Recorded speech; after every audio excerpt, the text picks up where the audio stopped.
धरती पर राजा भगीरथ की तपस्या से लोक माता गंगा धरती पर आई थी और यहाँ के जनजीवन को हरियाली से भर दी थी और कह सकते हैं जीवन तब खुशहाल होता चला गया। कृषि कार्य उसके बाद विधिवत शुरू हो पाया, अनाज का उत्पादन शुरू हो पाया। लोक माता इसलिए गंगा माता को कहा जाता है। गायत्री परिजनों के लिए आज का दिन इसलिए विशेष है कि परम पूज्य गुरुदेव आज के दिन ही वेद माता, देव माता, विश्व माता माँ गायत्री से एकाकार हो गए थे। उन्होंने अपने शरीर को त्यागा था और आज का दिन ही गायत्री जयंती है। गायत्री माता का प्रकटीकरण धरती पर हुआ था और आज 5 जून है, विश्व पर्यावरण दिवस है। हरियाली के लिए गंगा माता धरती पर आई।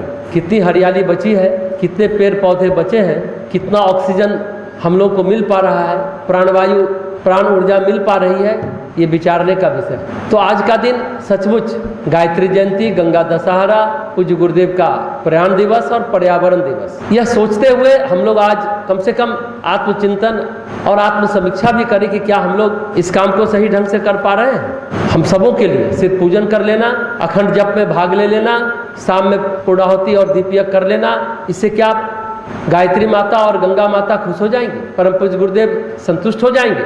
वातावरण जो इतना प्रदूषित है, धरती का टेम्परेचर बढ़ता जा रहा है, धरती गर्म होती जा रही है, क्या हम सोच भी पा रहे हैं, समझ भी पा रहे हैं जो कर पाएंगे। आज के दिन इस चीज़ को हमें स्वीकारना चाहिए और स्वीकारते हुए उसे अपनाना चाहिए, जीवन में उतारना चाहिए, अन्य लोगों को प्रेरित भी करना चाहिए। सचमुच अगर हम लोग गायत्री मंत्र का जप करते होते तो जीवन में बदलाव आता, सद्ज्ञान सद्बुद्धि आती, विवेक विकसित होता, दूरदर्शी विवेकशीलता आती, तो हम लोग पेड़ जरूर लगाते। आज के दिन संकल्प ले, खुद भी लगाएंगे, अन्य लोगों को प्रेरित करेंगे और फिर एक अच्छी दुनिया, एक रहने लायक दुनिया छोड़कर हम लोग जाएं। गायत्री महामंत्र का जप करने से सचमुच जीवन बदलता चला जाए। पर्यावरण को हम कैसे अच्छा बना सकते हैं कि आने वाली पीढ़ी भी सुखी समुन्नत रहे, बहुत महत्वपूर्ण बात। ये कब होगा, धरती पर सुकून कब आएगा, इंसान अच्छा कब बनेगा। परम पूज्य गुरुदेव ने कहा वह संवेदनाओं के बल पर, भावनाओं के बल पर होगा,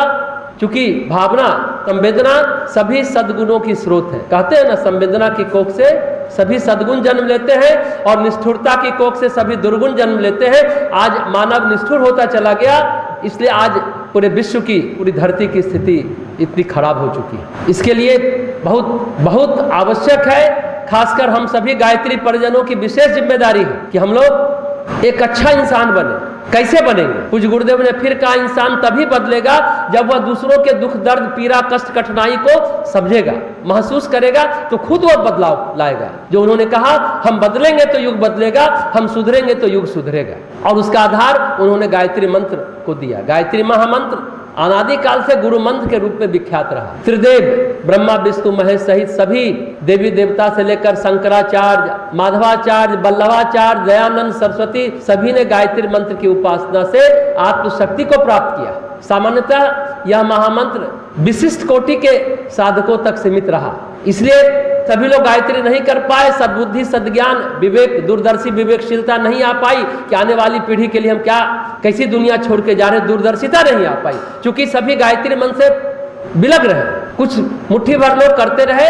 जब सभी लोग करते थे तो भारत जगत गुरु था और दुनिया जीने लायक, रहने लायक, श्वास लेने लायक थी।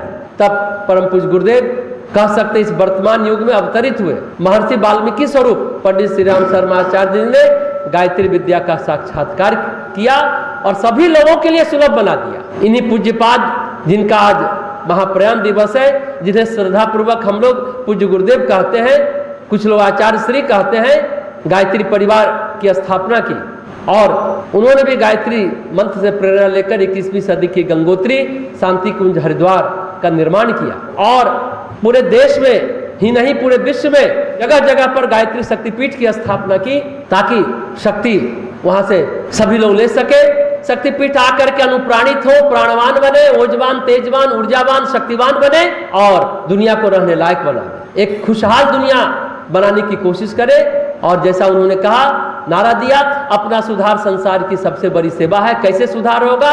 गायत्री का आधार लेकर। सचमुच बहुत गहरी बात है। पूज्य गुरुदेव परम वंदनीय माता जी के आशीर्वाद से सहरसा में भी गायत्री शक्तिपीठ की स्थापना हुई और हम लोग आज गायत्री जयंती मना रहे हैं। लेकिन क्या हम सभी गायत्री परिजन जन कल्याण की दिशा में लगे हैं। जो जन जागृति का केंद्र कहा जाता है गायत्री शक्तिपीठ को, कितनी जागृति हम लोग पैदा कर पा रहे हैं। ये शक्तिपीठ सबों के लिए लाभकारी है, ये तो लगता है। गायत्री साधना की प्रेरणा देता है गायत्री शक्तिपीठ, लगता है, लेकिन इसको और बढ़ाने की जरूरत है, क्योंकि पूज्य गुरुदेव बहुत अच्छी बात कहते हैं कि वेद पुराण श्रुति आदि के वस्तु विषयों को ऋषियों ने मंत्रों एवं छंदों द्वारा अनेक विधियों से समझाया है। उसमें उन्होंने कहा कि आज जन सामान्य इतना गूढ़ चिंतन नहीं कर पाता, इसलिए सभी छंदों में, सभी विधियों में सर्वसुलभ गायत्री छंद है। पूज्य गुरुदेव ने कहा गायत्री छंद सर्वश्रेष्ठ है।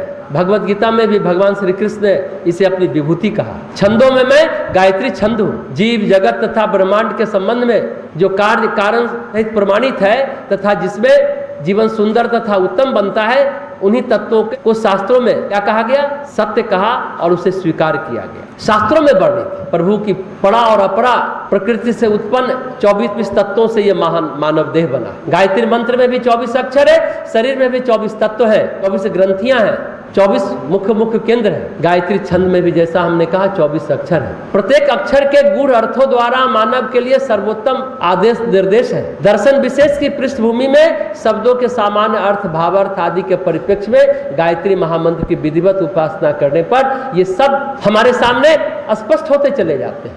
अगर उस तरह से हमने साधना की तो सिर्फ मंत्र जप लिया, गिनती पूरी कर ली, उससे सारे जो ग्रंथि हैं, सारे शरीर में जो 24 केंद्र हैं, वो क्रियाशील नहीं हो पाएंगे। गायत्री के गूढ़ तत्व को समझे और उस हिसाब से जप करें तो हमारा जीवन बदल पाए। परमात्मा की आदि शक्ति अनंत है, इसमें अनेक स्वरूप है तथा साधना की अनेक यौगिक क्रियाएं हैं। सभी साधनाओं का मूल आधार है गायत्री का पंचांग योग। इसकी उपासना स्वयं भगवान शिव करते हैं। गायत्री पंचांग योग की महिमा स्वयं शिव जी ने शिव पुराण में समझाई है। शिव पुराण खोल के देखें तो उसमें गायत्री के पंचांग योग की बात बहुत विस्तार से, बहुत सहज तरीके से बताई गई है, ताकि सभी लोग उस पंचांग योग की महिमा को समझ सके, जान सके। पूर्णतः वैज्ञानिक रूप में बताया गया है, युक्ति एवं तर्कों के साथ तत्व चिंतन है। इसमें कल्पना या भावुकता नहीं है। इसमें हजार साल जो साधना भगवान शिव ने की, उसका निचोड़ शिव पुराण में उन्होंने बताया है, गायत्री का पंचांग योग। इसमें हमारे वर्तमान जीवन का यथार्थ दर्शन है। गायत्री महामंत्र के सारभूत सर्व तत्वों को